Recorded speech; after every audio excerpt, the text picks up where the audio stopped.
Evening, troopers. In fact, thanks for noticing. I'm still a good person, though. Most of the time.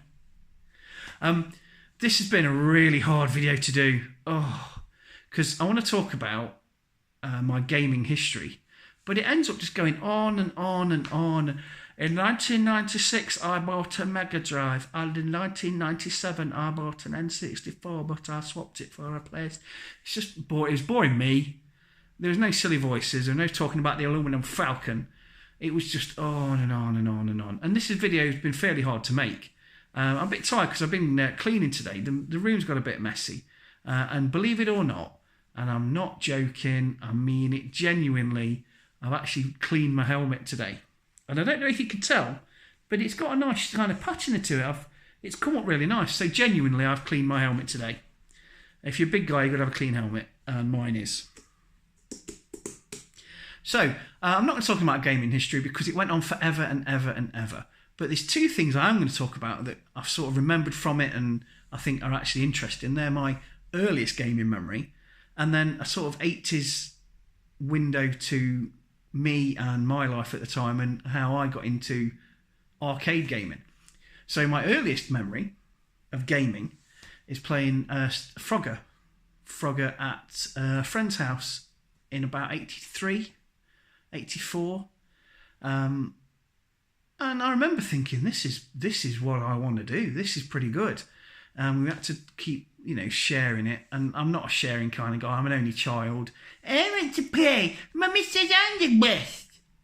And I wasn't very happy not having my turn. And I just wanted to play Frogger forever.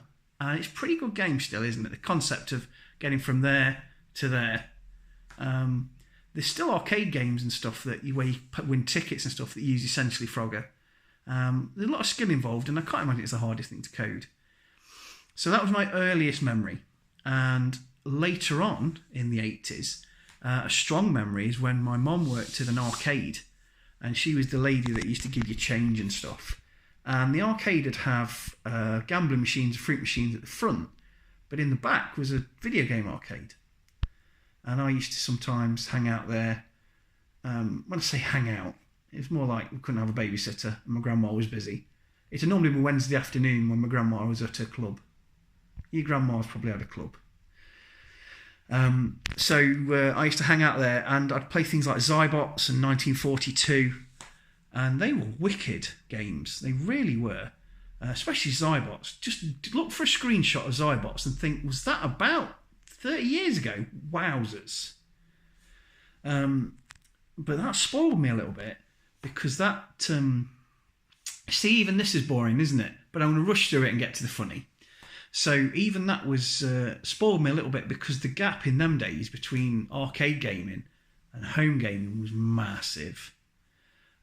So I really enjoyed arcade. Like, we used to go to pubs a lot with kids' rooms, and I remember thinking, playing games like Bomberman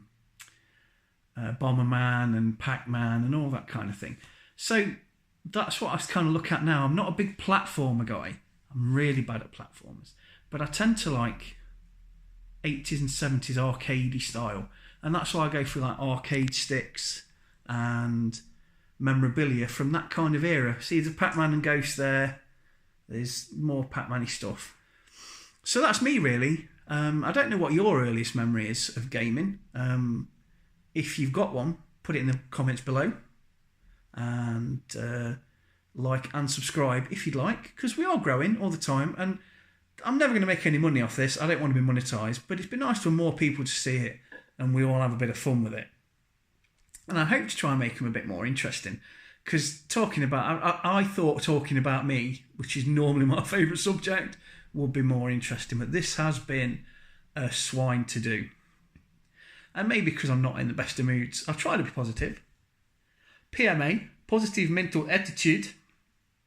And I don't want to sound like Jordan Peterson, but clean your bed, eh? Make your bed.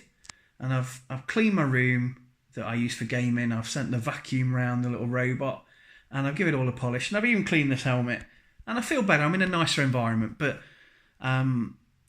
yeah, I feel like I'm not at my best tonight. But I still want to make a video because I want you guys to see something fun. because I know you, my die-hard fans, John McClane out there, do quite enjoy what I do. I don't know what it is that I do. I think I just sit here and be fat and talk about myself, which sounds like a lot of YouTubers. So, if you've got any early gaming memories that are a bit more interesting than mine, put them in the comments below. Add a like, add a share if you liked it and you want your friends to see a fat man in a helmet. Subscribe if you want to. And hopefully I'll be back soon with a more interesting, more funny, more silly voiced video that you can all laugh at. Bye bye.